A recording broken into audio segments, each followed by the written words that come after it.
Welcome to the Polymaticast, episode 16 for May 7th, 2017. Today's topic, technical debt. Hey John, how's it going? Pretty good. How are you doing? Doing all right. It's a little early on my end. A lot of stuff going on today. But it's good. We should probably do these earlier rather than later in our days. Yeah, for me, it's usually around 7. Yeah, that's about 1 p.m. your time. So I asked the Echo. I said, hey Echo, what time is it in the Netherlands? And then it told me your time. So I was like, okay, perfect. I don't even need a 6-hour calculation in my head. Not that that's very hard. It's really easy. Yeah, but it was just easy. I just every once in a while I try just shouting out something complex because we know it's not Google's intelligent engine, right? It doesn't have the Google AI. Yeah, so the context awareness. Yeah, so it's not going to, and I know people in my life would like, oh, that's kind of cool, and then they start spewing at it, all kinds of questions. And I recognize certain people in my life would think it's Google, but I'm like, no, it's not Google. It's not as slick of a question engine, right? But it's slick in other ways. So anyhow, I just were to team up those two. Well, right, that would be good. I think the mistake here is that Amazon is fairly indifferent, right? And so they're using Microsoft's Bing search engine as the backbone, and then they've tacked on their own stuff, right? So, and I don't know. Maybe they went to Google, and Google said no, we don't want to do that because we want to do our own thing. Maybe they said that. I don't know. I don't know what the story is, but nevertheless, doing these things early is okay. Yeah, it is. It's just the argument in my head of getting up earlier for me was like, no, don't do that. So. Oh, it's also because I have like a birthday tomorrow. So actually 7th. So yay! Happy birthday! I'll give you a little golf clap. By the time this gets released. Yeah. Anyway, so I got some family coming over, and I need to, prepare stuff. Yeah, this weekend was packed in for me. I was literally just at a wedding, and now I'm home. And now I have a surprise birthday party for my father, which by the time this comes out, it's already happened. So it's not like he listens to this show. You spoiled it, Alan. You spoiled it. Yeah. The me in the past has spoiled the thing that just happened yesterday. So you during the intro, you said technical debt, right? Yes. I think it's a good idea to explain what technical debt is. Okay. If you work on a project, a big software project or a small software project, and there's a manager at some point says, well, this is good enough, and there's bugs in it that you know of, and they're on record. Yeah. And he says, that's okay, you can leave them in. We'll fix them later. We will fix them later. That is technical debt. Oh, okay. So I'm very familiar with this project management tactic. Yeah. Now I am trying not to freight trade on this because it'll just end up as venting. I won't let you today. But I will say, like, through time and having worked. So, look, I got skills. So I don't create this problem for myself. Like, I will go through tremendous unit testing before I ever release anything, and so. Look, I'm making a comparison to other people I worked with over the years, not specific people where I work today. Got to disclaim that. Is that I've seen people, like, the thing that took me only a few hours, and it isn't because I really know the system. It's just kind of, I've done this enough that I have my own way of handling how I handle things. Yeah, so I have certain patterns, I have a certain way, like my style is how I think about it, how I attack problems, and then go, how do I debug this, how do I figure this out? So the thing that took me 3 hours would take them 3 weeks to a month, and I've seen that also where I worked with other teams, other parts of the company that I worked through over time, where people just, what is it that you're missing? How can I help you not take so long to do these things? And so what ends up happening is people spend so much time focusing on really minute things that are getting them stuck in a loop. And then they start creating bugs because they're not looking they're not doing what I call like baby steps. Just iterate a little bit at a time. Think about it as the big view, the micro, the macro view, and just kind of work on it, move on, right? So when I get to my unit testing, I spend more time testing than I do developing. Development for me is fairly, you know, the number of hours is fairly straightforward. But I spend a lot of time putting myself in stupid scenarios that should never occur just to make sure it's solid. And then I go, you know what? That little thing irritates me. And then I add a feature add onto iScope creep. But what I've noticed is I generally don't normally create it, but I've learned over time just the kind of way corporation stuff works. It's not just always your responsibility, right? So somebody else might have done something in the past, sure, and forgot about it, and now it's your technical debt. You get it handed over for somebody else. You inherit the problem. Yeah, that could also happen. I've seen it. I've seen it happen. I've done it, and I've seen other people do it, and it's. The problem is usually the management layer saying, well, it needs to be released today, it needs to be to market as soon as possible. Yeah. Unrealistic projections, and they never include the people that are like going to do the lead work, right? Like myself or probably you. Like that's the kind of stuff that drives me nuts. And I yell at, I don't mean like I physically raised my voice and like slammed on the desk. Like, you know, I'm just saying, guys, I'm doing all this work and you guys are throwing stuff at the client, and then, you know, you're making it really difficult for me. You're grinding me, you're stacking me. Like, so this is, you know, we need more people, this and that. Like, you know, you just have to work through these pain points, and it's real frustrating. You got to have patience for it. Well, the root cause of technical debt usually communication, and mostly from this might be, you know, me just saying it because I'm a developer. But I've seen both sides of that. So I've helped other people create their stuff, and I've done stuff for people. So it's usually communication. That's the problem. There's usually a communication glitch somewhere. And people don't realize, well, mostly in management, because they don't have the skills to understand what the developers are actually saying. Right, yeah. Such and such feature will not work properly if we don't do this, this, and this. And they say, well, what can we get away with and still release on time? Well, probably this, but I wouldn't recommend it. Okay, let's do that, right? So that's how technical debt gets born. Yeah, I have to be as blunt and honest with them. I had one guy who's sort of like a head of inventory and warehouses and stuff. The specifics are really not important.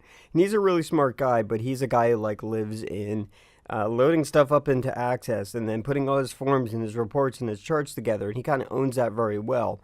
And he's a very smart guy, and he understands the data really well. And so one day he said to me, he looked at me, he's like, you know, you don't talk to me like a programmer. Because I was talking like a business person, right? I was translating the language for him. And I wasn't dumbing it down. I was just translating, you know, on the fly. And then I said, okay. And then I started doing it like someone who knows the data really well. And he's like, oh, yeah. But you get few people who cross that barrier. Like, it's those Dilbert comics. Dilbert is too real for me sometimes. Where they're, you know, just because they imagine something is easy to do does not mean it's actually easy to do. So how do you handle technical debt? So how do you get from, hey, guys, there's a big problem in this piece of code. We need to actually pay some time for this to pay it back, release our debt, right? Pay back our debt. So I'll answer it real quickly. I don't think that's possible. I'll give you two thoughts that are related to that for me. So there are two things about it.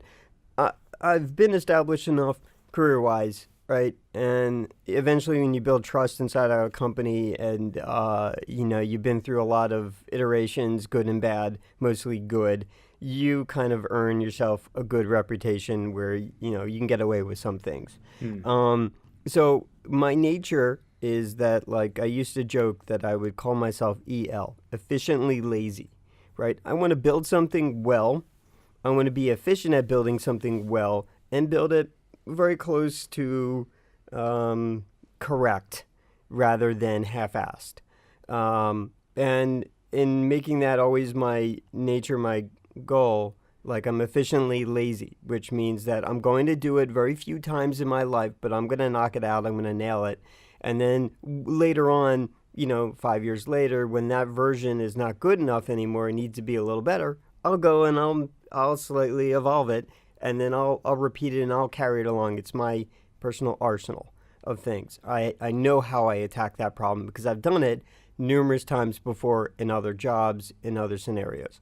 So I'm very efficiently lazy, which makes me generally over the years of kind of having that tactic, because it's my nature, it's been fairly effective for me, and it allows me to kind of solve problems very quickly, very well. And then I get to kind of copy and carry that arsenal of stuff. I'm stealing from my own code all the time, right? From that previous project, I solved that problem. I built this function, and I carry it along with me. So it makes myself to be more rapid and more accurate, and how I want to handle the problems more consistent.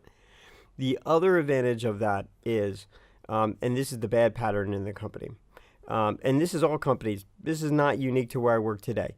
They offer a service, right? And that service, then they go and they customize and tweak it for a customer. And they literally copy a code base from something that's similar from a different customer. And then they kind of gut some parts of the data structure, and they gut some parts of the code things, and then they redo the workflows according to the customer's needs. But they've essentially copied like 5-year-old or 7-year-old code and just put a new, coat of paint on it and called it, boom, here you go. Give us our $1 million, right? And this isn't, that sounds like a really jerky thing. There's more care being done. Yeah. But what ends up happening is then you inherit the problems of when they didn't do a great job back then, and also when those problems are not relevant today. And so I've heard myself saying in recent years, hey guys, here's the problem. We need to be hiring market relevant people. And so what does that mean? Well, it means a couple things. First thing, what's really important is that you're going to get people coming out of the woodwork and out of the universities who do not have these old skills. And more importantly, if they do, they don't want to be doing that. They want to be working on the things that are new, and see a company, no matter what your stability is, that you're growing and you're going forward, because that's what they want to do in life, right? That's it. So we can't be hiring people that are just not market compatible. Market's in this place, and there's a reason for it.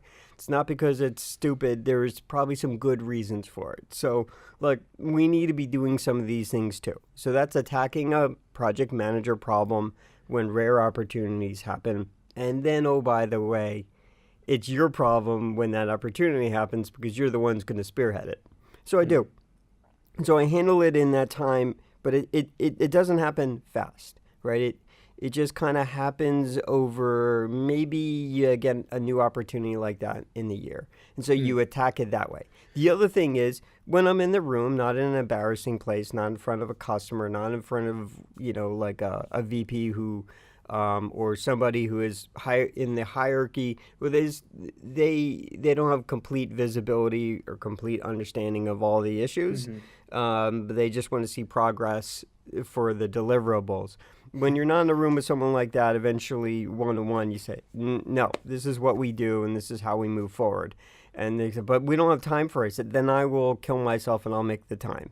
Like, I sacrifice the time and boom. But also because people copy things like, I have access to that division's, Alan did that thing. I'm going to just look at his code. And people copy my code all the time, because then I see it start showing up in places. And I was like, the only small story I had then is... you're getting like different versions of your code living everywhere. No.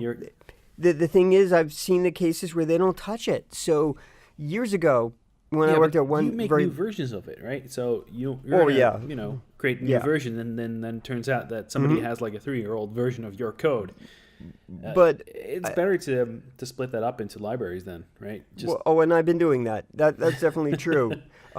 But so the point of it is, and that was a thing that I attacked that I finally got us to do in the company, which is good.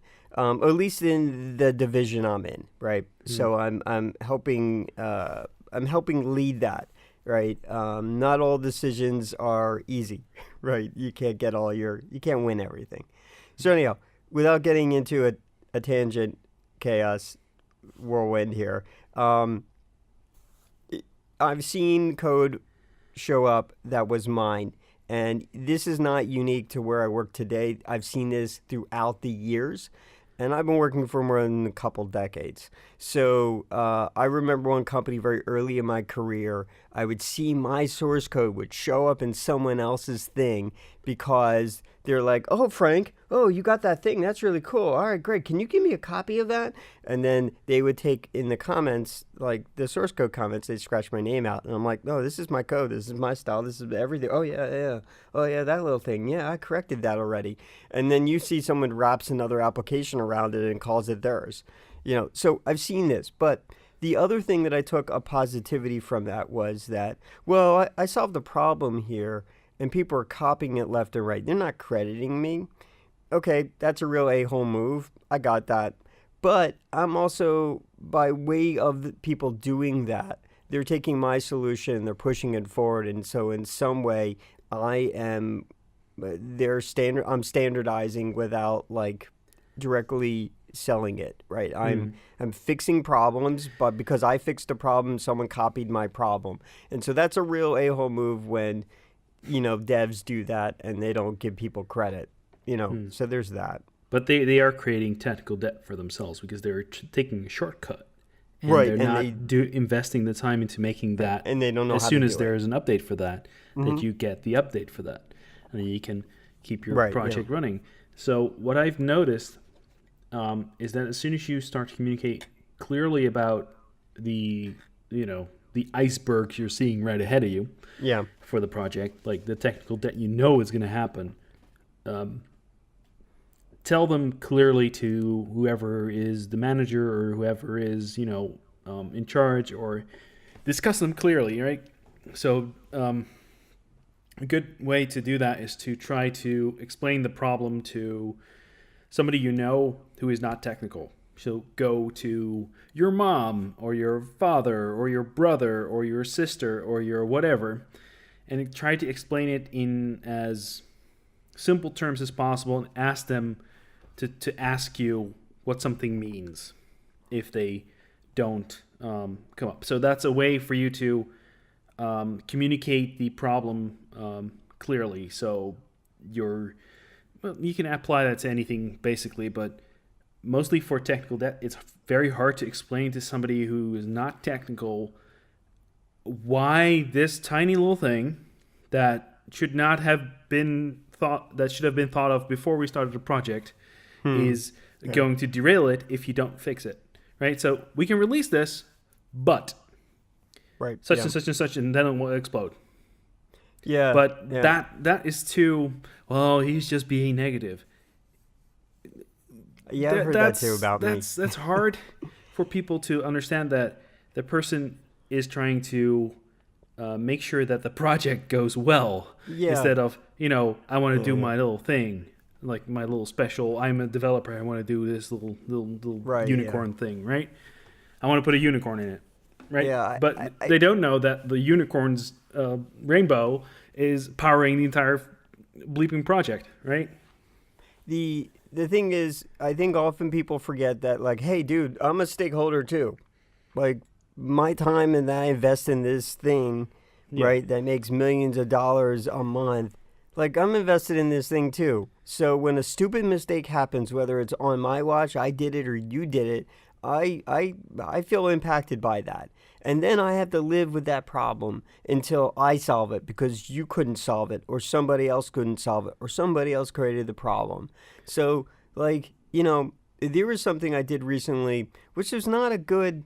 There was a mistake that got in, and it was done on my watch, and I didn't know about it. And it'd been there for over a month.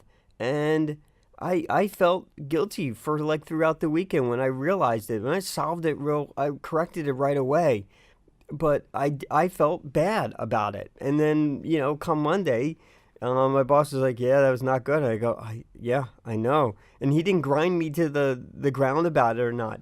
But in the same respect, there's some part of guilt for me that I have to dismiss because I've saved the company from so many problems by my nature, by being diligent, and that's why they put me on these projects.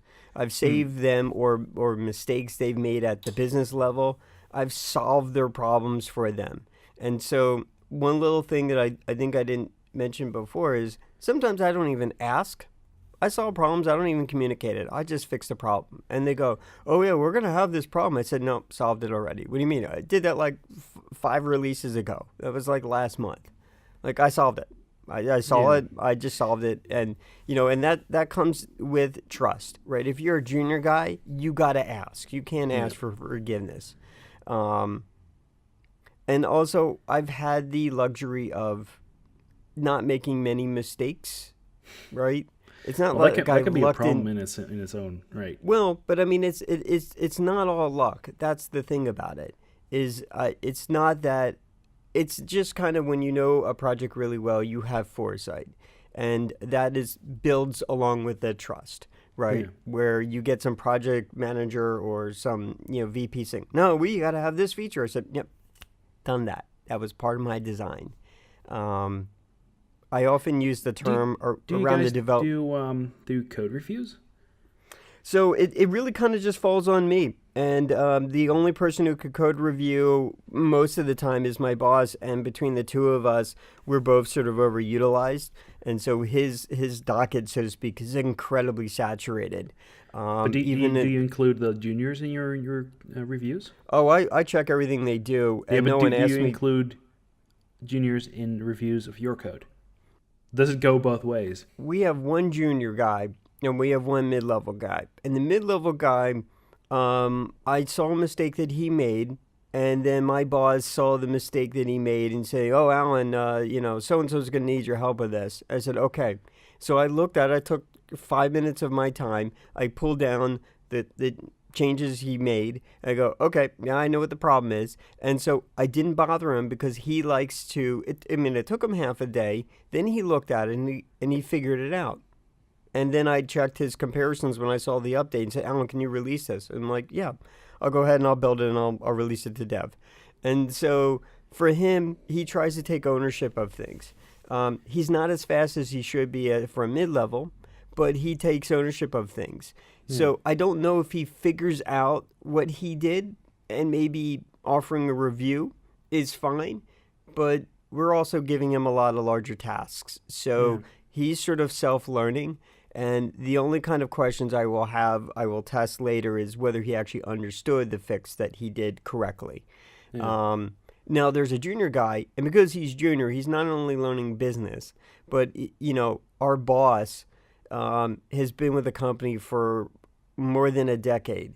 And so he talks in business speak all the time. So one of the common things is, they say API, you say API among a group of developers, we all think we know what we mean. But when he says it, sometimes he actually means application programmer interface, and sometimes he means a whole different business acronym. And so he said that like a couple times. So when we're in our Scrum meetings, I will stop him for a moment and I will look at both of them and I will translate for them. And they go, oh, okay. And I say, all right, you can go. And so because there's that bridge here is that when you work in an environment so long, you're just stuck in your own loop, right? You think everyone understands you. You talk to business people all day. You speak a business language, but then you don't speak a programming language, or you don't speak to the data, or you don't speak to the architecture or to the design. And so I'm stuck.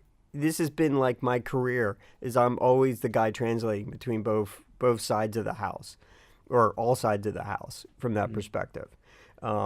Which I think in doing that for myself, or being in that position, helps me get better, then reduce technical debt. Right? Speak the language of the business person, even though I turn around in 2 seconds in the same room and then talk to the technical people and say, these things. Oh, okay, got it. They know what the plan is, right? Hmm. Yeah.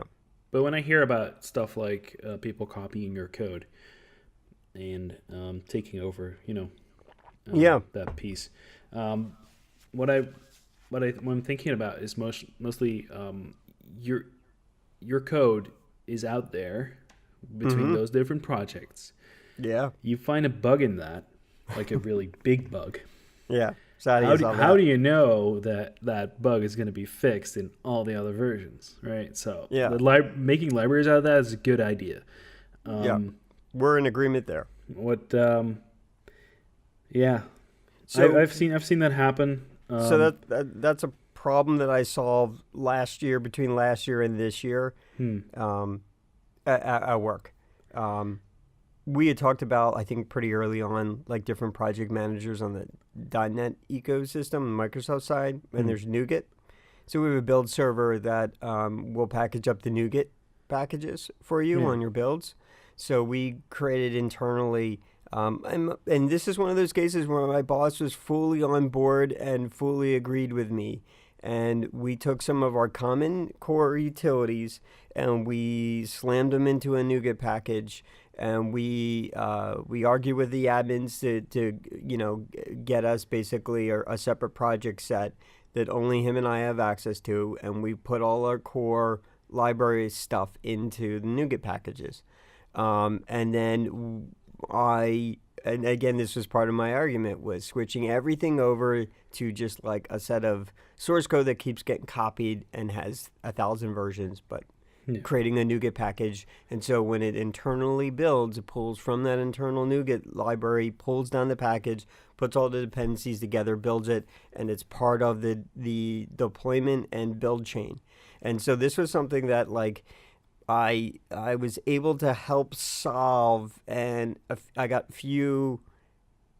The advantage of having a boss who's been in the company for a decade, he's known the mistakes that keep happening and the mistakes he's been a part of, or he knows that from perspective and hindsight, it's not a good thing to continue. yeah, So sometimes these arguments become easier to sell, right, to win, because you've earned the trust.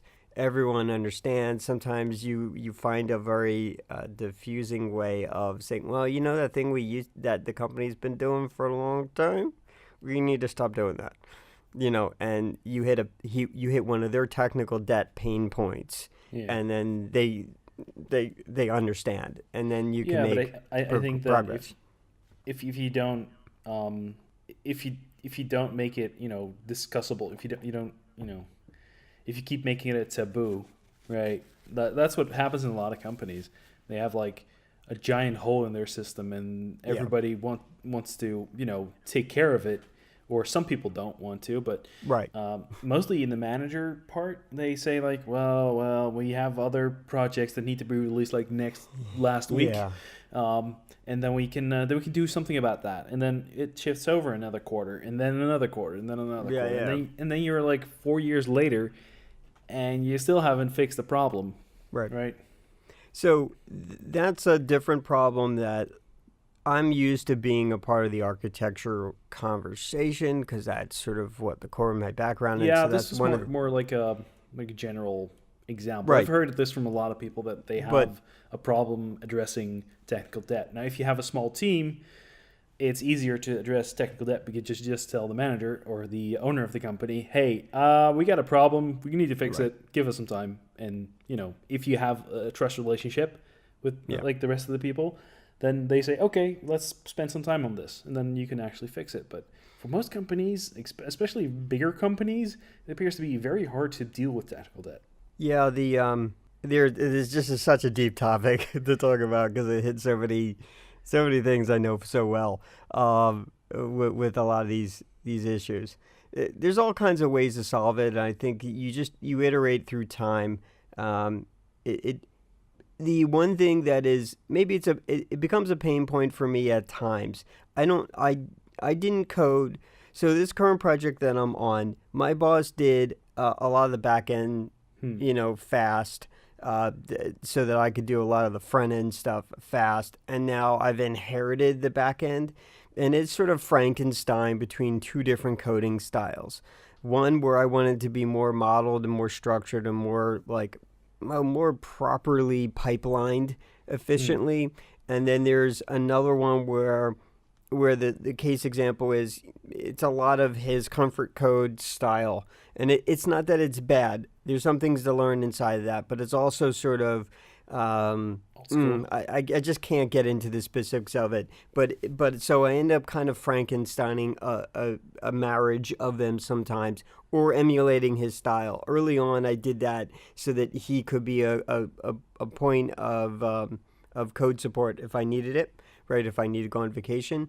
But now that I've inherited most of it, I think there is thoughts, and the argument is coming where my boss and some of the people realize they've been this copy and paste, sort of the copy to modify attitude is actually hurting them more than helping them. Yeah. And this is the argument I've been making since I walked into the door.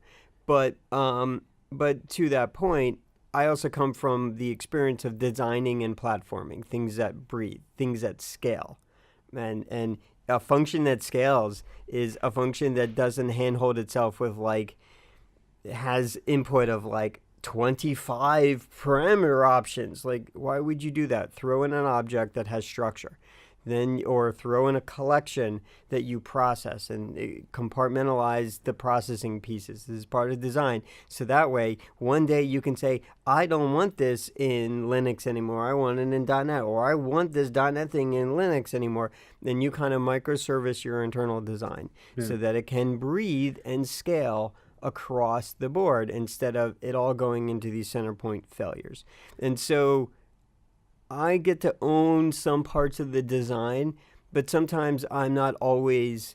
I am getting more actively sucked into, thankfully, and then also negatively because it creates a different kind of technical debt, my time. Yeah. That you're um, never gonna get back anyway. yeah. But getting into when they get into the business conversation so that I'm there when I'm not supporting them as the decisions that became concrete because they made a contract that I had none of my input or involvement. Mm. And so we have this maybe potential opportunity and of us taking what we're doing today with this project and properly platforming it instead of frameworking it. And so I've been leading my boss into more proper conversations about, okay, well, here's an example. This is the way we solved it today, but if we were platforming it, we would change this infrastructure, which is why when I redid the processing engine, I did it this way so that one day I can just kind of copy and retrofit very little of it. So I'm also kind of trying to reduce my technical debt all the time, Yeah. not just to satisfy my needs, but also hoping that I can argue for a better future for when I can be more prepared when I get there. So that's the other kind of attack plan that I always have. I iterated it all day. I'm Mm. constantly playing chess for the future, the current. I want to be more proactive than reactive. And being reactive is negative to the business, right? It makes you look like you're being real reactive to the customer's needs, but what you're doing is you're shutting yourself down from solving problems. Mm. And so that's for me, that's kind of the ultimate play. There's no easy answer for how I solve technical debt. I just kind of do it all the time. Um, so I heard you talk about .NET, right? Mm-hmm. In the PHP world, you have certain tools that you can use to at least reduce the amount of methods where there are like 20 parameters and stuff. Yeah. There is PHP-CS code sniffer for taking out certain, patterns. Mess detector, which is very nice. Is there something like that for .NET? Is there some way to do coding standards? Is there like for PHP we have I keep forgetting the name for that. I'll get to it eventually. But there's coding standards for PHP how to do things, and there's like different levels of them. So the good and the bad thing about enterprise languages, and I want to say it this way for a reason. Corporations will come in and business people will distort their needs for all kinds of reasons. That I want it to be easier, right? Okay. So what you end up doing is you build overly complicated, bloated solutions for simple things, right? If you know what you're doing, like if you someone says, I need to make a web page, and they give you Notepad or VI or Emacs or whatever, you would just code it right in the telnet, and just right off the top of your head and be done. Okay. But a business person or a junior person coming out of college, all they know is not how to do JavaScript. They just know jQuery, right? Or they know Angular, right? They don't know what kind of problems they're getting into by only learning one thing. So they only want to reproduce the one thing. You get people who only know Node, but they don't really know JavaScript, but they know Node. They know how it works in Node, but they can't go into Chrome's console and start just coding a little thing and take a basic HTML page and start coding something in on the fly. They don't have those skills because they get stuck in their comfort zone. So the point about it was getting with .NET stuff and the enterprise language is sometimes the business jams in too many more solutions into the system, but sometimes there's some really good things that come out of it. Link, I love Link. Link is awesome. It's a pain in the ass once you understand the context, but the point is sometimes businesses and enterprise languages jam in a bunch of needs that are far above the starting level like an open source project gets to. Most open source projects can handle localization. They can handle multiple languages. But in the .NET world, Microsoft has to attack that problem from not only do I need to support English, I need to support Hebrew, I need to support Spanish, French, German, Japanese, Chinese, Korean, all the Islam, and so they have to localize for immediately before they release 65 languages, right? So when they attack the problem, they attack it at a much larger scale. And everyone's like, oh, but they're so bloated. Well, you're right. That's true. But they're also kicking the same level of speed performance ass as other languages, which are not localized yet. So what I meant more was, are there automated tools for you to check your code right. for common mistakes, for Got issues it. Thank you. Certain ways of setting up methods that, with 20 parameters say, hey, you should probably split this up or something, right? Yeah, it is. Or spacing, commas, so let me answer curly that brackets question and stuff. And tie that back in. So the long tangent, whether you edit it down or not, you probably should. The long tangent for that is because they have to attack a larger problem. There is too many ways of doing one thing, which means that you get junior developers or even senior developers who get comfortable doing it a certain way. And the result of it is that there are too many ways to do the same thing. Overthinking it, sometimes the right solution, sometimes, so there are optimizers, right? There are things that will do best practice analysis for you and code maps and all that stuff. There's a ton of free tools, but this is attacked not in the build process. A lot of that stuff gets dumped off, obviously compiled really down to one common language anyways, when it gets down to the base result of .NET CLR.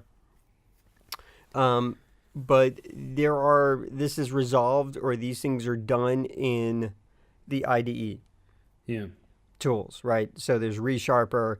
There's a ton of free tools that will do code analysis, and they want your $30, right? That will do that stuff for you. But there's no group of people that say, hey, this is a standard we developed, and that you probably should take on. And for example, they did that with PHP, and they said, hey, this is the PSR standards, and then just follow these, and you'll be fine. Right? It saves you. It makes it more objective when you talk to a colleague about, hey, this code in the review is not that good, and it doesn't come through the build. So we should talk about how you're doing this and how you're solving this, and why do you keep running into a specific limit, right? For example, people keep putting a tremendous amount of methods in a class, or a tremendous amount of links to other projects and other objects that are pulled in, and then you get like it's connected to Right. too many things, right? Yeah. So that's one of the standards you run into, and um, because people actually thought about this and made standards for that, I haven't really heard about anything like that from the more .NET worldy thing. So again, there's the I business world. understand that it's hard because there's so many Yeah. different libraries that get pulled in, but Yeah. at least if you have like within your own project, like that part of the project that you have total control over, if you have like a standard of working with that, talking about it with other people inside the company also give Yeah. you a more objective way of talking about issues. Like for example, copying code. There is a Right. Yeah. specific thing in PHP called copy paste detector or something like that. It's like a specific thing you run during the build, and if somebody just copy pastes your piece of code again, it's Yeah. like, dude, don't do that, right? It automatically tells you you shouldn't do this, and then okay, fine, and it takes Yeah. away the ego part of it. Yeah. Yeah, saves you. I think there are two aspects of it. There is, and it's not comes from an egocentric point of view. I think it's look, I'm solving lots of problems, and maybe sharing them is useful. And then yes, you get other leads, you get other people, senior people in the company who all have egos about how good they are. Everyone thinks they're great, and so I get you can get some kind of flavor of that from me when I say that, but No, I that's not what don't I I meant. don't It's more like I'm really interested in finding out if there is something like that, if there is right. a way of objectifying the Yeah, I quality of the was code that prevents technical debt in the right. Microsoft So ecosystem. one of the thoughts that I had is I've said to my boss and to the department, the division head a couple times that we kind of need like an internal user group, right, of developers. And Yeah. then a project manager was like, well, all the developers should, but the company doesn't want to carve out. It's going to be a battle to get them to carve out some time. But the point is that like all developers, wherever you're starting out from high end to low, you could all learn from each other so Mm. you can do a better job, because sometimes we all get too much stuff is loaded up on us. We go into our corner and we don't talk to each other, and so we're solving small problems all the time. I Part of me building like the libraries that a bunch of people copy and use, and now them getting newer projects onto just use my library, pull down the NuGet package. Here's where it is. Here's the feed. I solved that problem without, and then in this project, I've solved the problem a certain way because I've created the function that handles exactly this way. And it's not just unique to it's unique to a web application level, Mm. not specific to just this customer thing, right? I build them very very modular, right? So I solve that problem and say, okay, instead of saying follow these standards, I would say follow these simple rules. Here's how it works. Here's the commentary on it. Boom. Go ahead and use that. That will solve your problem. And then later on, when you're comfortable with it, you want to have a larger conversation on how that works, I'll explain it. Right. And Mm. I take it from a mentor and a teaching perspective, then because sometimes we just don't have time to do massive code reviews. We do our Scrum, we bring up small issues and say, okay, you and I will go one on one and I'll give you an example.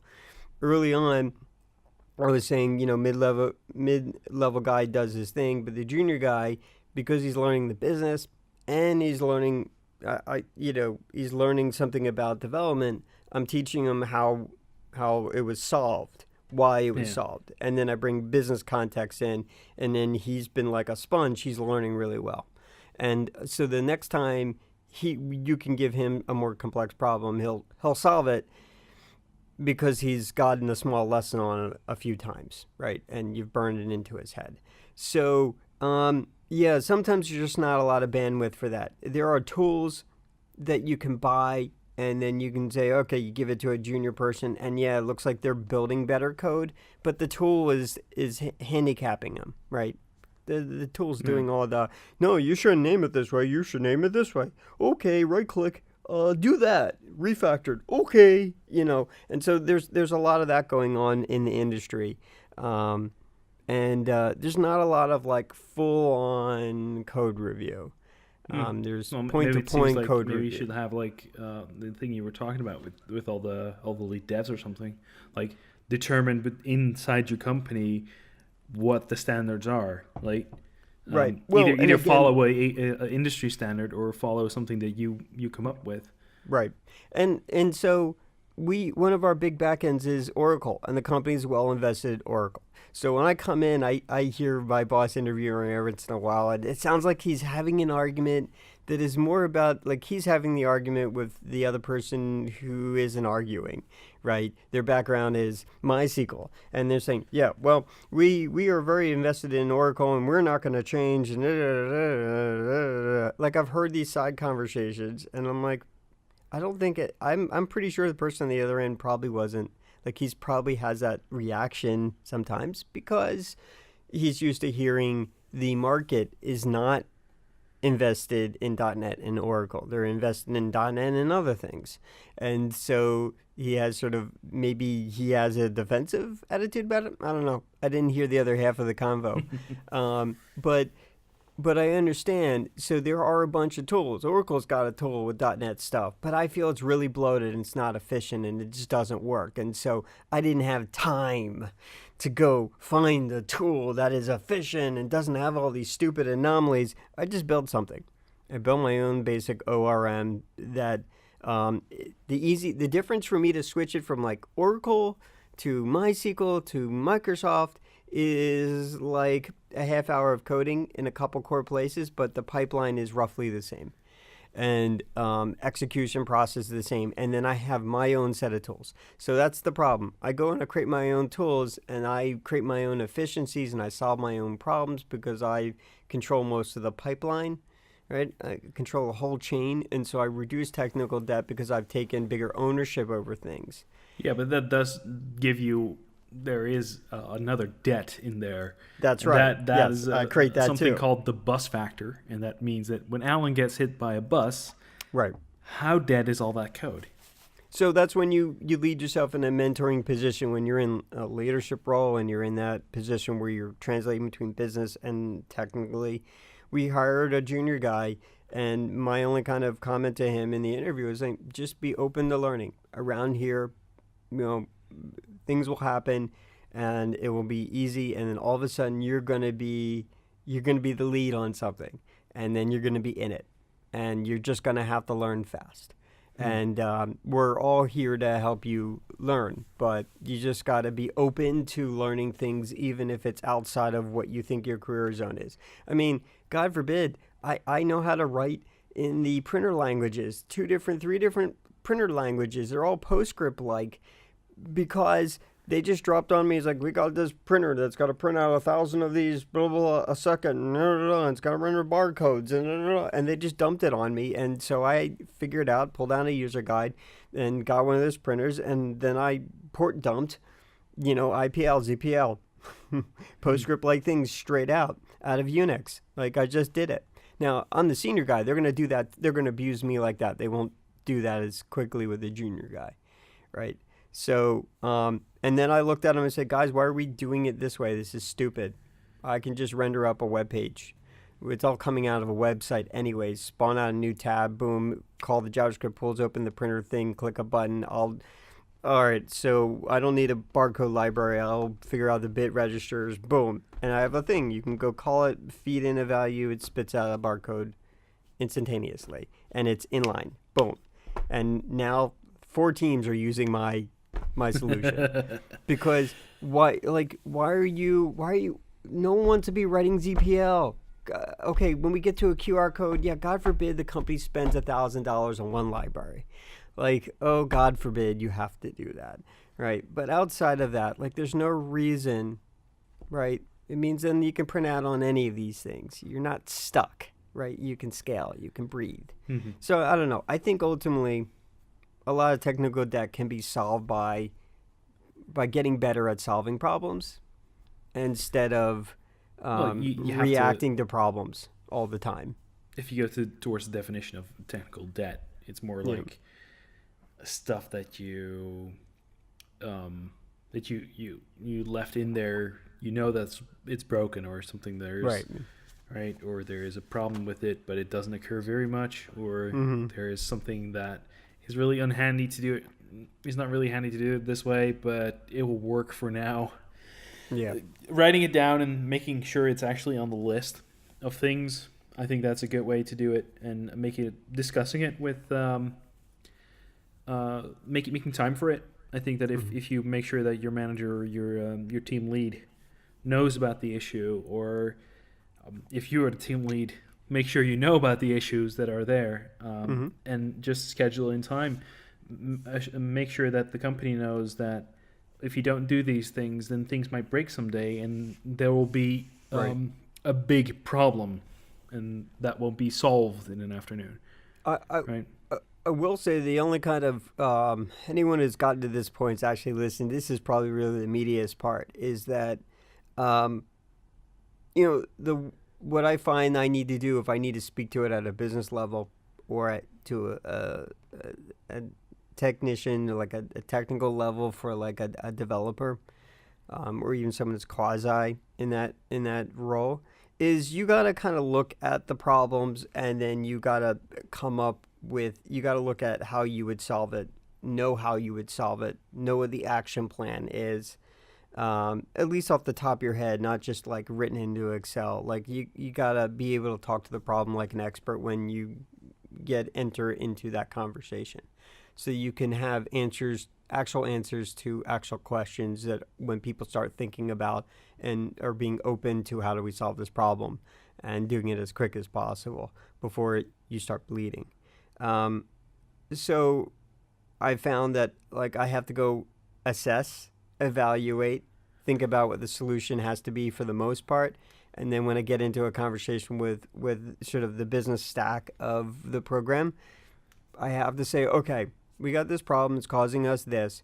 By the way, what's the how much does it cost us this month with like a financial person? Find out that first. So Yeah, apparently talk to this guy. He says it's costing us $50 an instance times, and we did the analytics, and last month, in the last 3 months, our averages we've been putting out 20,000 of these things, multiply blah, that's what's it's costing the program. yeah, Right. And oh, by the way, you're having me do all that work. So here's my rate multiplied by the hours it takes me to solve this problem. Right. yeah, And then that's what it costs. So maybe it's best that we start distributing this way and attacking it this way. And you speak to it at a program level, and then they realize the impact. Right. You got data. They want to talk about data. They want to talk about numbers. yeah, And then they start, okay, you got a good point. You should solve it. When you go to the devs, you say, okay, guys, you got to close all your connections. You got to make sure you're doing it here. You got to do it here. We've had this many support tickets. These need to go down. Right? yeah, That's how we need to solve problem. Um, a technical debt problem that I have is my boss will go ahead and solve problems, and he never has a conversation with me. And then he goes on vacation, or he is in one of the other offices in one of the other states that's very far away, and you can't get a hold of him. And now I inherit a problem and a thing that I know nothing about because he was the only one solving the problem. yeah, So, well, what do? You just have to, point it out and you say, hey, that thing you did? All right, we need to sync up. Let's find some time. I got to know what you were doing there and why you were doing it so that you can go be less stressed when you need to travel for the office.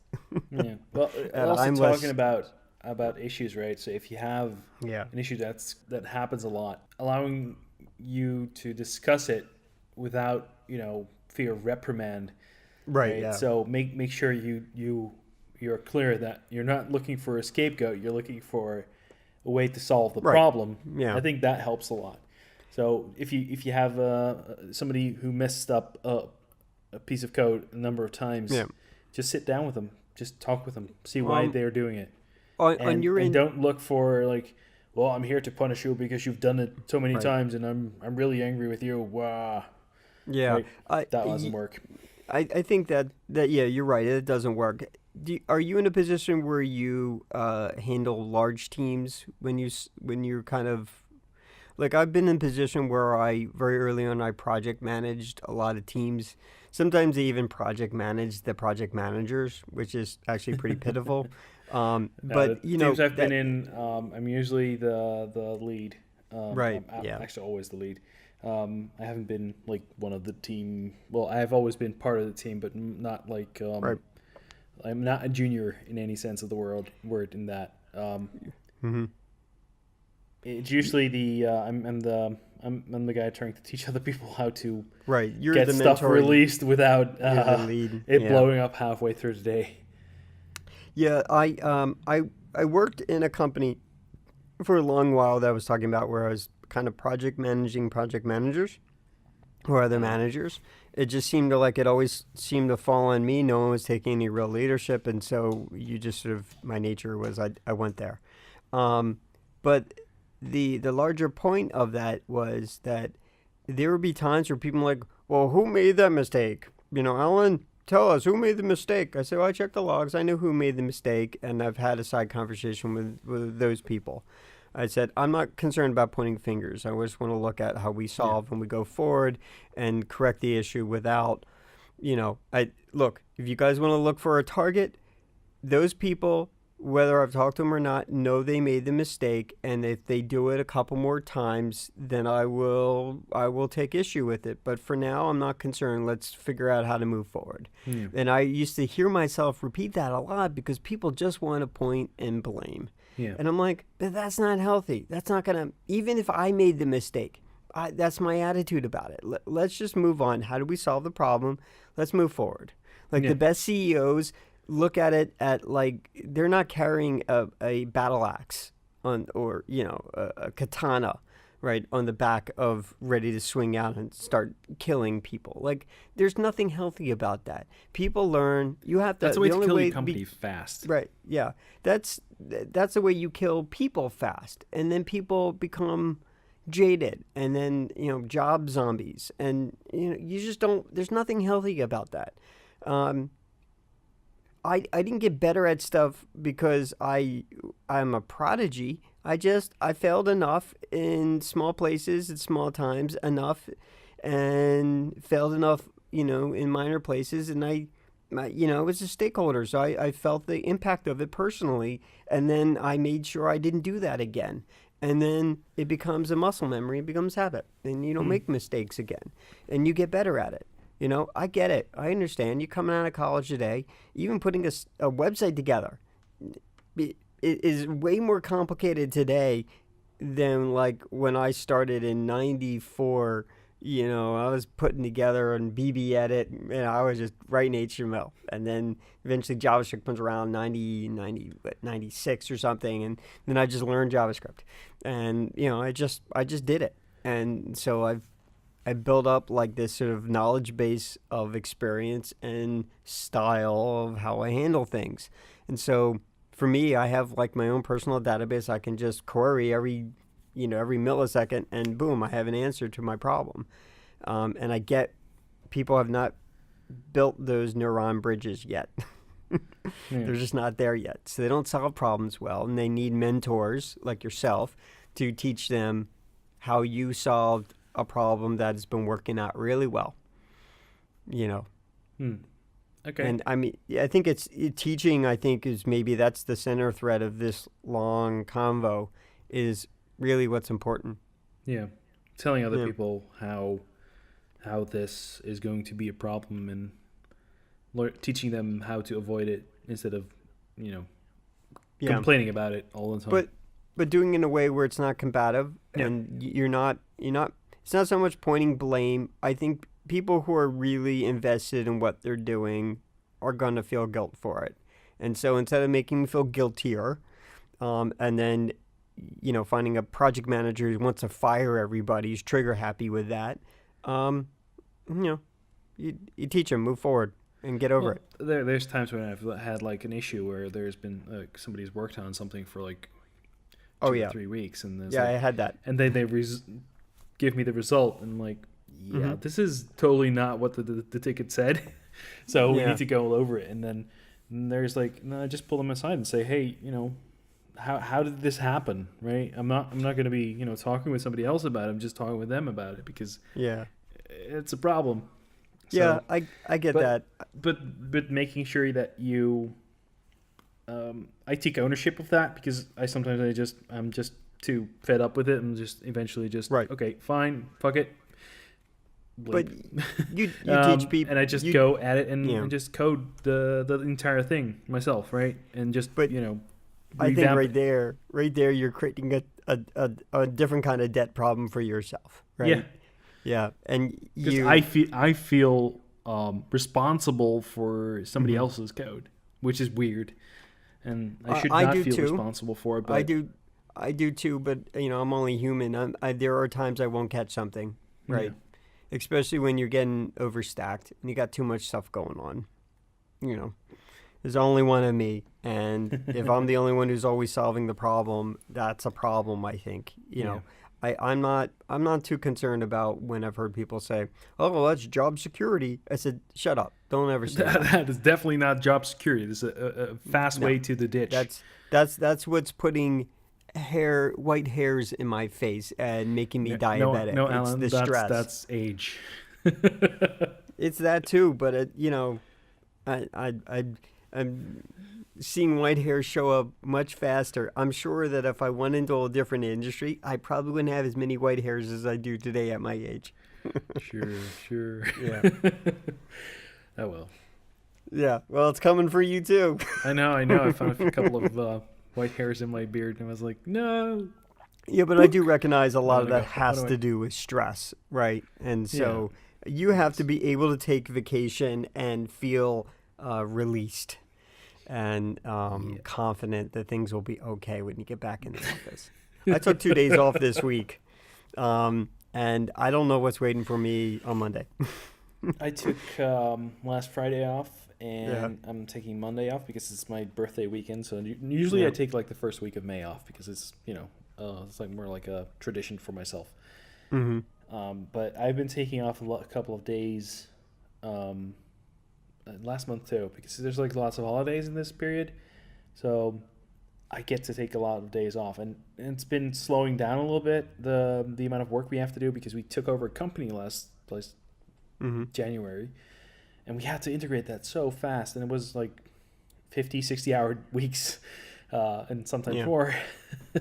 But it's slowing down a little bit, so I finally get to not work, which is great.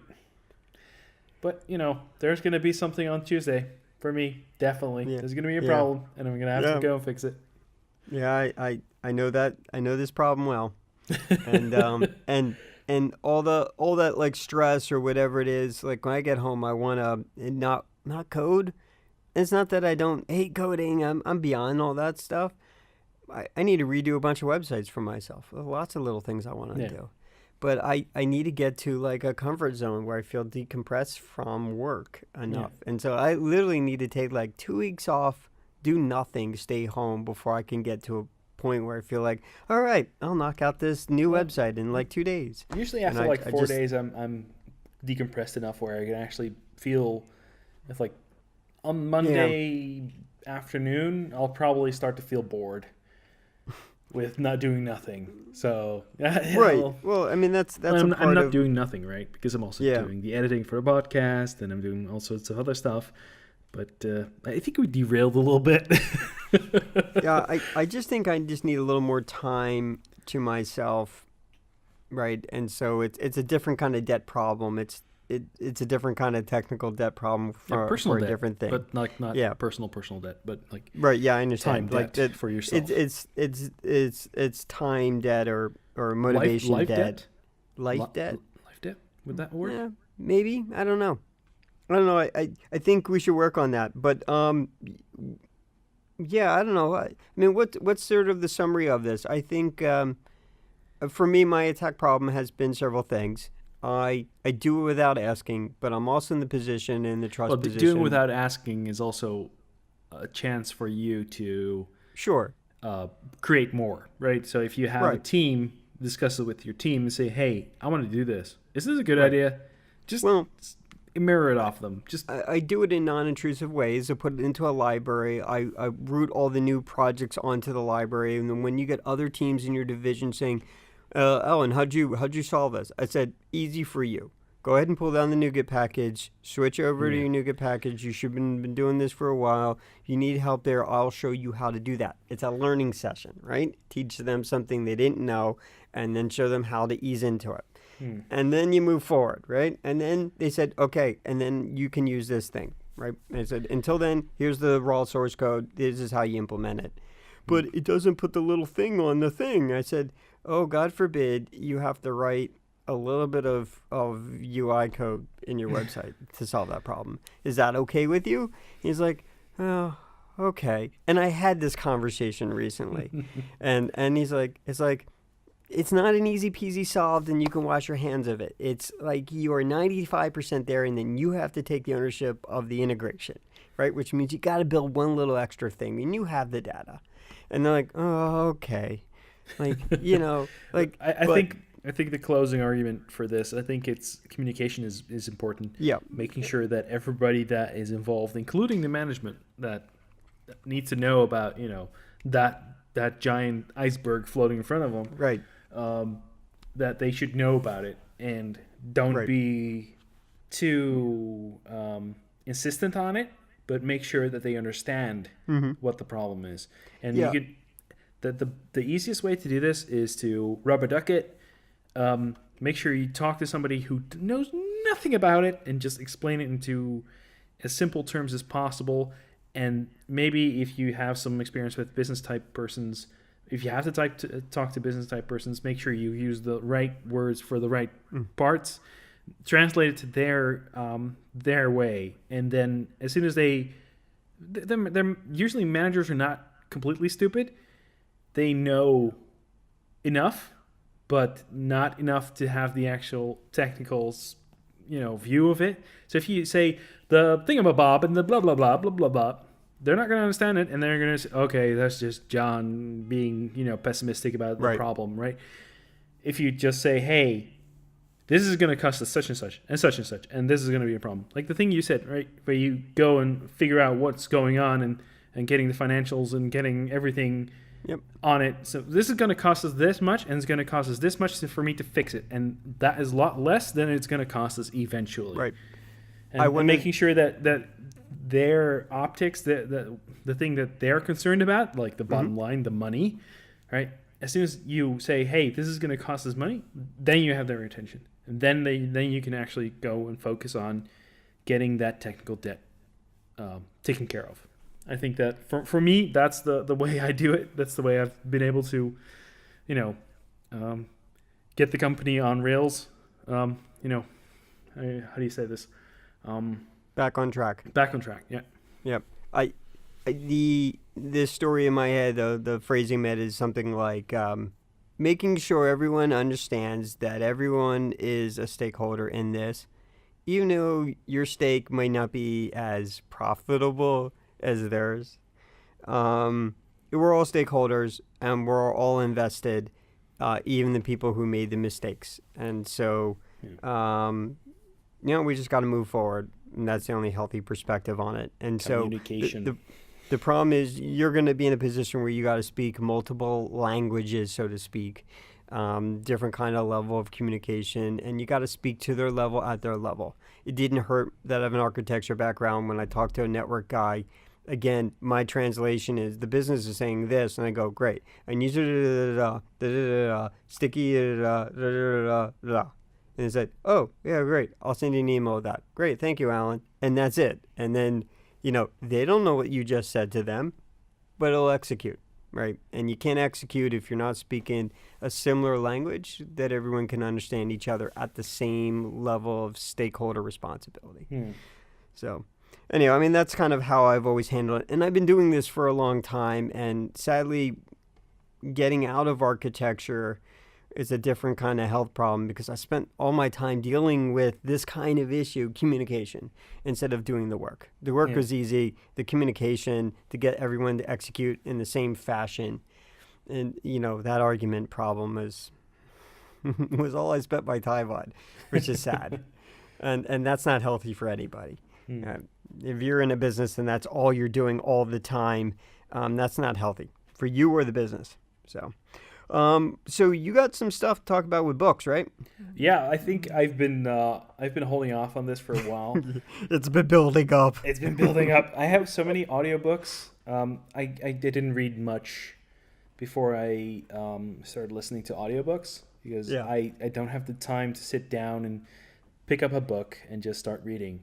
A colleague of mine, Alan, Mm-hmm. who was on the podcast before, Yep. he is like, yeah, well, I read a book, and some people think that I'm doing nothing, but I'm just reading the book, right? I'm doing something, I'm reading the book.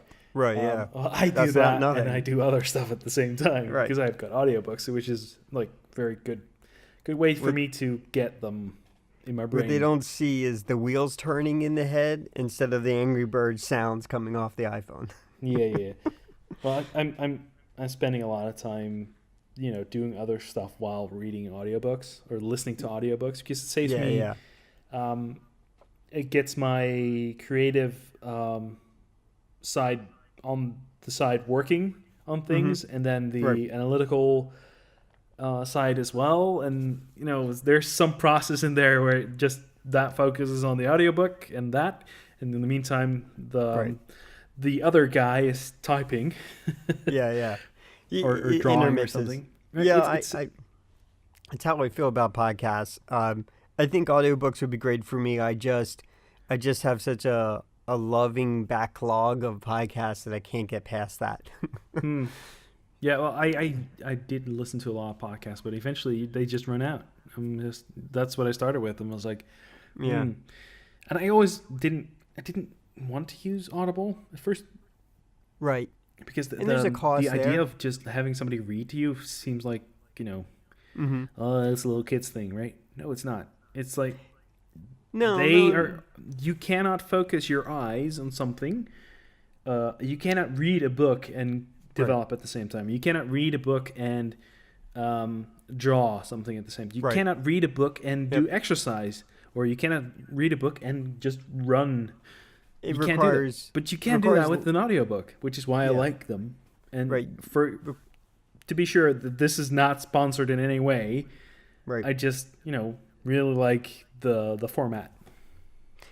You should sign up for Audible, and then you should make it a thing. Yeah. But and then you should sign up for an affiliate on Audible, and then make it a thing for us here. Um, but that should be fine. the point of that is that I understand. I totally understand that sometimes you want to divide your attention, and you can't. It's just the way I feel about it's really like how I feel about like watching anime. I want to Yeah. watch subtitle. I don't want to watch it dubbed. And so if I'm Minecrafting, I am not looking at the screen. So it would be a perfect situation if I knew Japanese, then I wouldn't be watching it subtitled. I'd be listening to it and looking up occasionally, and then Minecrafting or doing something else or coding or whatever. But I can't. It needs more of my full concentration ahead. And reading a book is exactly that. I want to multitask more than I probably should, and so audiobooks are probably good. Maybe one day I will find myself into an audiobook instead of some podcasts. But you got a few you want to talk about, right? Yeah, actually, too. They're part of the same universe. Okay. I listen to a lot of sci-fi audiobooks. I think that's not that big of a surprise. I have been listening to 14 and the Fold by Peter Clines, which is 2 books. 14 is set in Los Angeles, where there is a building that's very, very cheap to rent a place in, and turns out there's lots of strange stuff going on. Like the houses don't match up, and then there's like rooms that are padlocked and you can't get in, all sorts of crazy stuff. And then the Fold is set in the same universe, and it's about a guy that is a very intelligent guy. He's like a eidetic memory. And he goes for a friend of his. He does a little side project. He's actually a teacher, and he decides to just do that side project for him because he asked. And he turns out he has to go to project funded by DARPA, and there's like they created a teleportation device, or like a gateway, which is the Fold. That's what they call it. And but he can't know how it works, because the people that made it, they don't want to tell him, because they have they signed a non-disclosure agreement, and they can't even tell the people that gave them money how it works. So, and it's related to 14. So if you read one, then you know what's going to happen in the other one. I actually read it backwards. So I read the Fold first and then 14, which was a very, very nice way to do it, actually. I've read some other people's responses to this, and they said, yeah, I did that too. So it's you discovered the newer one, and then you went back to the older one. Well, actually, Audible has been recommending it to me for like that way. year. Got you. I think. Got you. Maybe shorter, but you made me think of what's been going on lately in Marvel's Agents of S.H.I.E.L.D., which is a TV show. And so I was thinking, like, the last 2 seasons have been really rooted in something really sci-fi and interesting, and the first probably couple seasons are rooted in something you don't know what the hell where they're going with it. Like, so like for me, I was like, my recommendation to you in the head, thinking about this is like, the last 2 seasons right now you would totally dig, right? But you'd probably be bored with the first 2 seasons. You wouldn't be as interested in it's in not what's on going TV on. here, so I can't really talk about it. So I know, but it's a show you should watch. Oh, okay. It definitely should be. You could always just say, all right, Alan, what's the American TV I should watch? That's easy to find out. Okay, so what's the links on that? So for 14, that's Polymatic.link/5M, and for the Fold, that's 5N. N. Yeah. Okay, cool. They're pretty good. Yeah. I know that I need to. I downloaded Wattpad. This is sort of like this open source way of creating a book where people put stories in, and people come back and give feedback and recommendations, and then but there's no audiobook of those things. And so, like, there's some really interesting stories, and I started to start reading them, and it's like, oh, yeah, I'm getting into this. And then it's like I'm reading a book, and then I want to use my eyes for something else. You know what I mean? So I wish people made, like, audiobooks of open some of source their... audiobooks. Yeah, source sort of audiobooks. Yeah, like a Wattpad, the audio version or something like that. That'd be interesting. But you know how these things work. Voice synthesis is getting better, so maybe at some point. Well, anyone who's doing podcasting... We'll say just, hey Siri, read me an audiobook. read me this book. Yeah, I suppose. You probably could do that. It's not... I mean, with the Echoes, right, or the Alexa, you can... Stop triggering people's devices, please. Alexa, computer echo. Okay, Google. Hey, Google. Well, they're probably listening with headphones, so sorry bleep that. if anyone. Yeah. That'll be really interesting. Yeah, but anyhow, yeah, but you could. There have been times where you can trigger the Amazon thing to read you. Like a Christmas time, it would read you a lullaby, that kind of thing. Yeah. And I'm like, okay, that's it's too long. I couldn't sit here and listen to this. There's something better about a voice that's human versus synthesized. Okay. So after. I think at some point, I have to give you a link for a book that I think you might really like, and just try out like an audiobook. Okay. Yeah. And I'll do it when you create a affiliate link, and I can get my first book free. There's plenty of people that I think everybody gets their first book free if they've gone through an affiliate link or not. There's no real, Yeah, I don't know. I think the point was that, you can make it as, instead of bubbling up, you can make it some things that you've been enjoying, and then you could do it under the affiliate link and give people an opportunity to listen, and then, maybe the show benefit from it a little bit. So it's a little less of a cost for operation. But, whatever.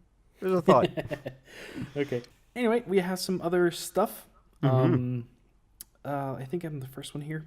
there is a guy that made actually a couple of people. You know that cane from Jurassic Park that the owner of the park has? Hammond. Anyway, he has this piece of amber with a mosquito in it. Mm-hmm. So what one guy did, he sacrificed a lot of those large mosquitoes, put them in resin. They were killed them around him. Yeah, and then he put them in resin, and then he got somebody else to make he made the cane, and then he made a globe of it, and then that gets put into the cane. It's actually pretty nice. I like all these makery type videos. Yeah. Polymatic.56 for that. Have you watched? I watched Laura Kampf, I think Crumpf. I shared it one time before. She does something at least like every Sunday. She releases a new video. It's just one of those things where she makes stuff. She doesn't really. There's not a lot of talking. Not that it's a bad thing. It's just a lot of like music and her building a thing. And I'm always, like wanting to know. Okay, what is she making? What's that going to turn out to be? But I'll share you a link with that one of these days. That's another one that I think is pretty good. You should probably check that out. What was the link for that? Polymatic.link/56. Okay, cool. So I put a bunch in. Elon Musk had an interview, a TED Talk. I think it's about like 40 minutes long, and I just happened to watch it. I think like the day it was released. I don't know. It was one of those things where I was not ready to go to bed, and I was like, "Oh, all right, I'll check this out." It's being suggested to me, and I didn't realize it was like yesterday it happened. But it's Polymatic.link/5e, and he talks about a lot of things. Just kind of they're interviewing him, or they're having an open conversation for 40 minutes about his perspective on things and why he's doing them. Which is talking about boring a hole and trying to solve transportation from underground perspective. Awesome. And all kinds of stuff like that. And it's, the one thing that I like about Elon Musk is he's imperfect and uncalculated. And he's sort of like we were talking about before, when you're talking the different, in his case, it's not so much different business people, it's so much different industries. He fully immerses himself well enough to understand the problem and understand the language so that when he talks about why he's doing something, he can talk about it in an expert view. And so when you get people heckle him at an interview or these keynotes, right, they're like, why are you only hiring U.S. people? That kind of thing. He had an answer. Yeah. And then he moved on because, he's not looking at it as he's just a person who's like all of us, right? We understand why we want to do something, and we fully legitimately digest it before we move on. There's a book about him that he actually participated with. Elon Musk, Tesla, SpaceX, and The Quest for the Fantastic Future by Ashley Vance. Ashley Vance is awesome. If you ever see any of his video blogs on Bloomberg, Hello World, he's awesome. Ashley Vance is great. Okay, anyway, so there was an audiobook for this for Elon Musk, and I got it. I was like, yeah, I'll read it, but the guy that's talking about it is narrating the book is so slow. It takes a very long time. So I listened through it at double speed. That actually made it digestible, but the matter in the book is actually pretty good. The material, Yeah. About the way he thinks, the way he works, and it was like, I understand why he does this.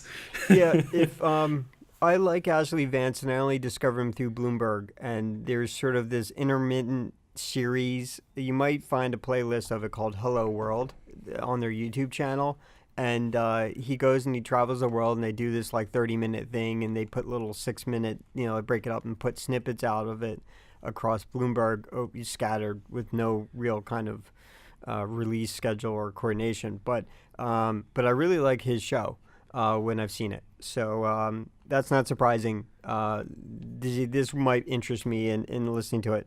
I hope Ashley Vance isn't the one who's narrating it, because I don't mind his voice. Something or other. Yeah. Fred Sanders. Okay. He's okay. He's an okay voice. Just he's very slow. Yeah. You could do this book in like maybe instead of 13 hours, make it 9 hours. Mm-hmm. It's a lot better. Yeah, I should definitely give you some links to Hello World on Bloomberg. I think you will So, really like what's it. the link for the Musk interview? I haven't actually seen this. I should probably watch that at some point. Polymatic.link/5e. It's one of those links I'm giving that's like 40 minutes. Yeah. I think you're interested in Elon Musk and what he's doing, and so am I. I will make the one comment we were talking about, like kind of selling how to be reactive or proactive to problems and solving problems, like in business. From the technical perspective. Um, I can tell you, looking at Elon Musk, it was very hard to believe in what his future was going to be. And thankfully, through a lot of tremendous pain points, right? The early days of Tesla. Guy was wealthy. He put all his wealth back into things. It was not working out for the first 10 years or something of Tesla. It's now working out. But it was, you could just see this guy stressed out and like what he wanted to do and where he ended up thankfully worked out, but it clearly looked like in the very early days you couldn't have confidence in Elon Musk. It was hard to have that confidence. So anyway, polymatic.link/5e. And I don't know, I thought it was interesting. If you like what Elon Musk is doing or you're just curious about what he's doing next, he'll tell you. And that's what this interview is about. And it's nothing, it's no he's no Steve Jobs in this presentation, right? Yeah. He's who he is. That was the point. So even though I totally blanked out on that. Okay, so you got something. Yeah. So I've been looking into doing some Minecraft animations. Yeah. The more I look into this, I'm like, yeah, no, not going to happen. But the video was interesting anyway. Minecraft animations in Blender. Yeah. Polymatic.link/57. Which is open source and free. Yep. So it's interesting. It's pretty good. Okay. So for me, I have another long one. This is another TV show you should watch, John, whenever you can. I think they're into their fourth season. It's called Silicon Valley. Yeah, they've been hyped too much that I said don't actually want to watch it. This is usually how it goes. Well, I think just give it some time when it eventually shows up where you can watch it legally. I think you should. You definitely know some people in Silicon Valley land. So do I. And even though I understand a lot of this stuff actually happens, it's funny. It's a Mike Judge thing. If you like Mike Judge and his sense of humor, if you like Office Space, you'll like this too. It's absurd, but the sad part is a lot of its absurdity has so much rooted truth in it. Anyhow, so this is the cast, and they did a Google Talk sometime in April, and it's polymatic.link/58. It's a little all over the place, but you have to understand. You basically put a bunch of people spend a lot of time together, and we're all sort of comedians and nerds, and this is what you're going to get. Polymatic.link/58. Simone Yetch did a interview at Google too recently. Oh yeah, I watched that too. Yep. I actually watched it. This is like the list of things that I haven't watched yet. It's putting on your watch later. Yeah, YouTube has a new layout they're working on.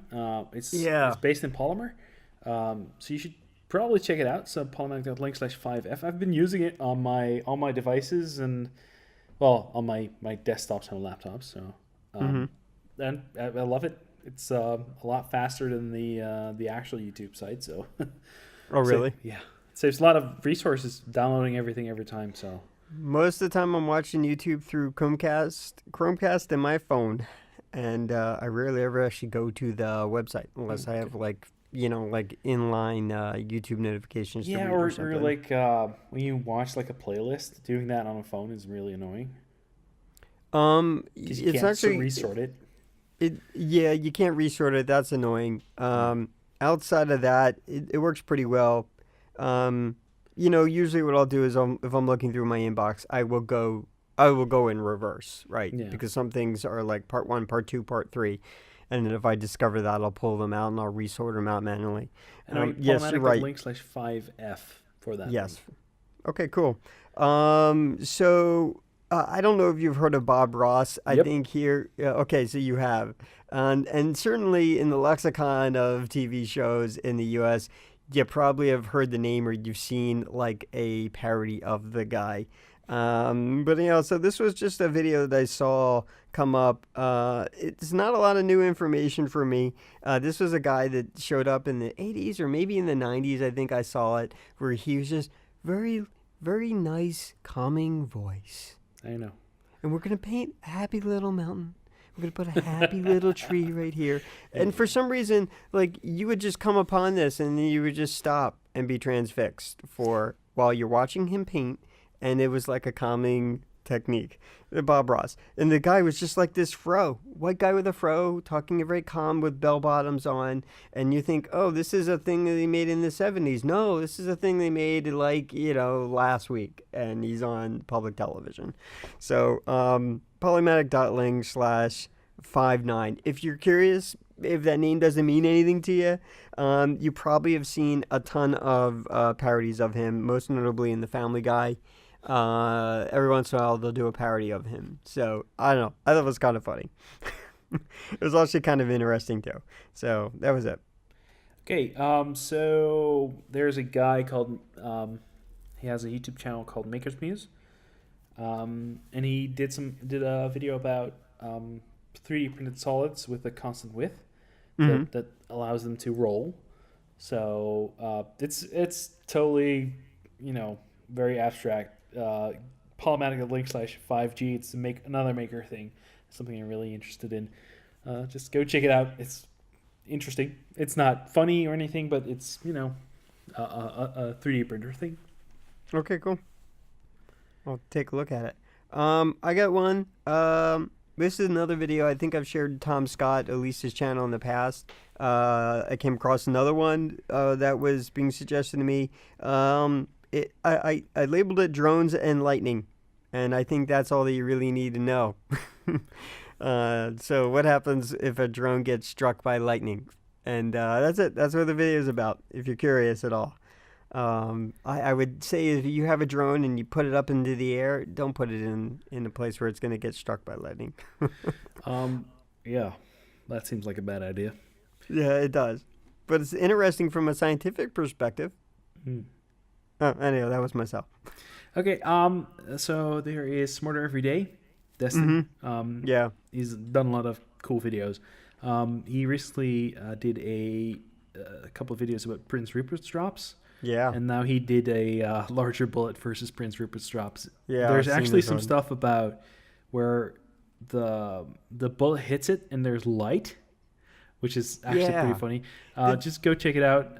When you look at it, and it's like, yeah, that actually makes sense that it produces light. I've noticed in the past when I was a kid that if I crunch down on, I think it's spearmint or peppermint, one of the lifesaver candies, if I would crunch down on it, you would see a spark. And so this explains a little bit, or quantifies that like I wasn't crazy. Yeah, same thing happens when you crush crystals, right? So this is basically the same, probably the same thing. Anyway, Polymatic.link/5H. Okay, cool. It's a good video. I've seen it. I don't know how long I've been holding on to this, but so for me, AMV means a whole different thing. It means how to make music video, but in this case, this AMV is an animated Minecraft video, and it literally Minecraft. I don't know. I thought it was kind of good. I think it was well done. It's Polymatic.link/5B. You don't have to be a fan of Minecraft to like it, but if you are, you'll definitely get a kick out of it. Okay. Hey, Alan, have you read any of the Dark Tower books from Stephen King? So you said read, and so the answer is probably no. Have you heard about it? No, I don't think so. Anyway, there is a series, and I actually haven't read the books, which is I've been wanting to, but I don't have the time for it. So I think there's some other books too, but I'm gonna go try to get them. But there was a series called Haven that was on Sci-Fi a while. That's also based on that stuff.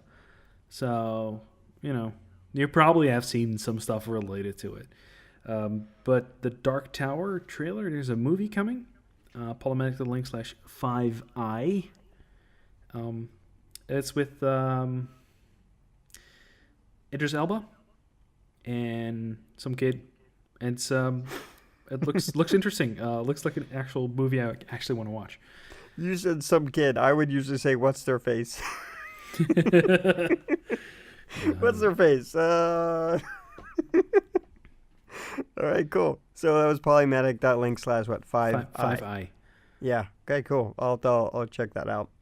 All right. So I don't know when so the channel Great Big Story I've shared. Yeah. I try not to duplicate and share more videos like Tom Scott, but this was interesting. I had this sort of in my queue for a while.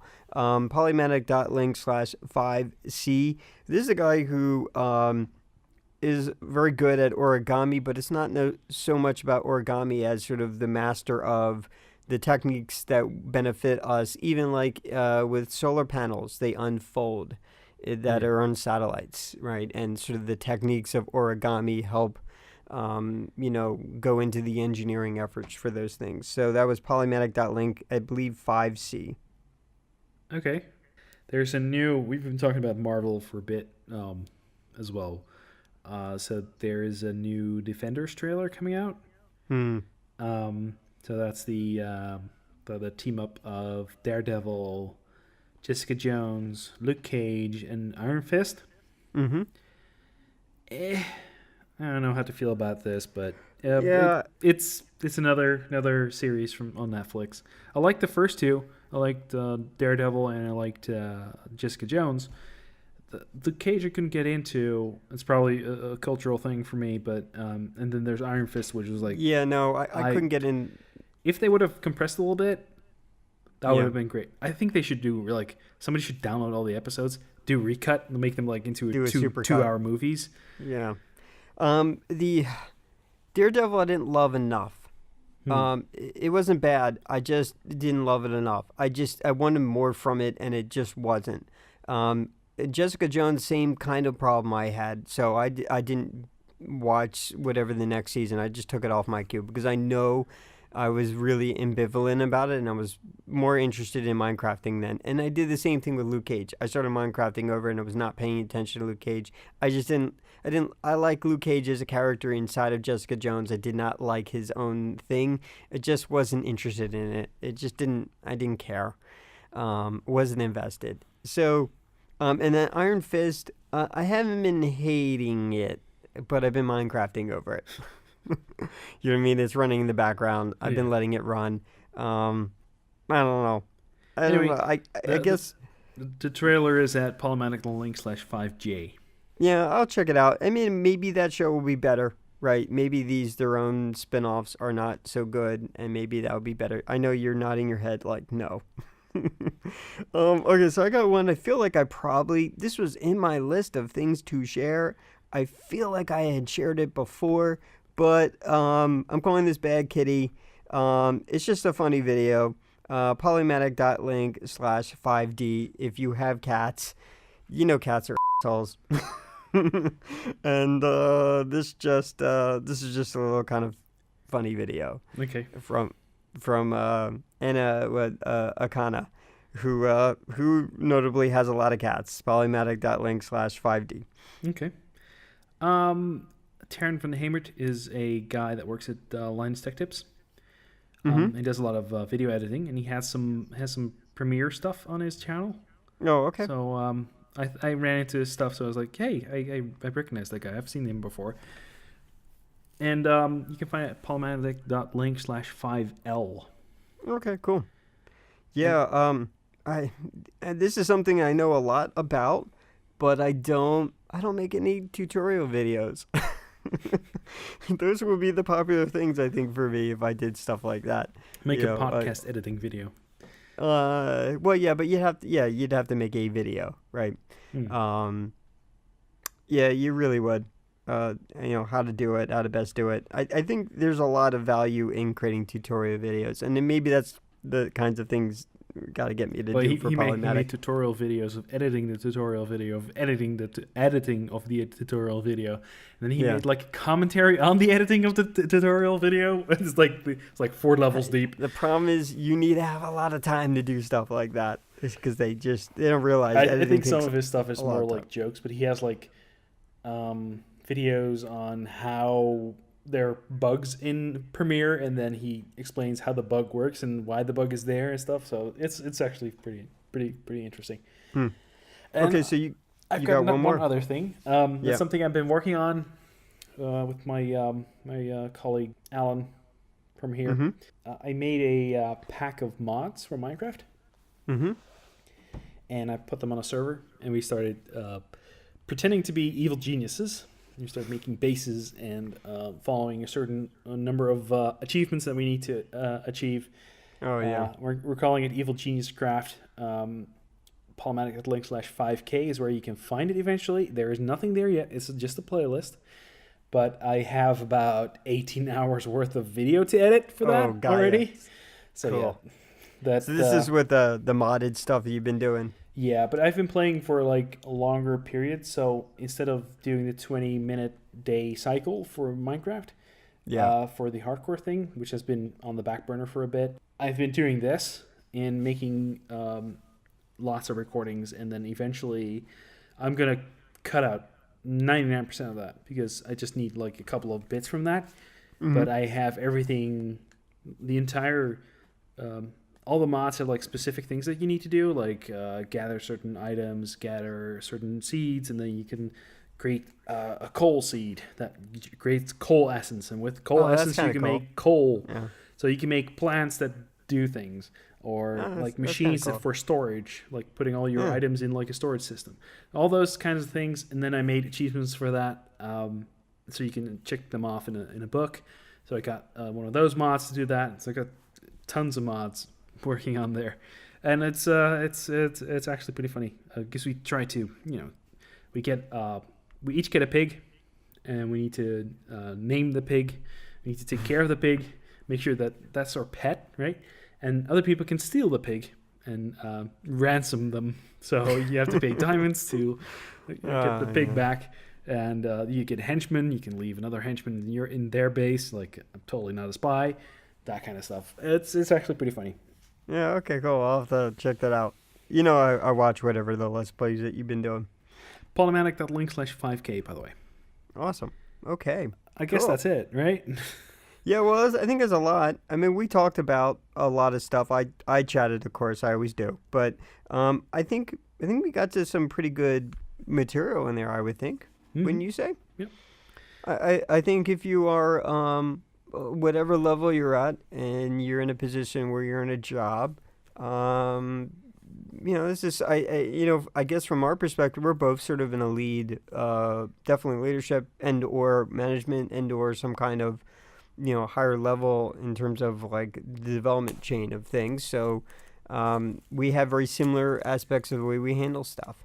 Yeah. I've been doing it for a long time, and not just development, right? So there's more than you realize your managers are dealing with. they do things so that you don't have to, right? Yeah. Which is good and bad. Let's go over this last bit. You can all find us at Polymatic.social. Our social links are on there. Alan, where can they find you? You can find me on Twitter at CHAESS, and also still on Mastodon, CHAESECO at mastodon.cloud. It still exists. Yeah, And I'm still on it. yeah. I'm not that positive about Mastodon, but hey, I'm still supporting it. I do. Yep. I donate $1 a month for Patreon.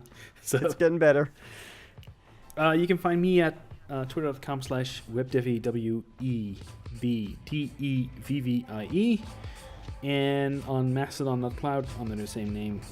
For feedback, you can reach it at podcast@Polymatic.media. Our Twitter is the Polymatic. Our website is Polymatic.media, and I hope you tune in next time. Bye.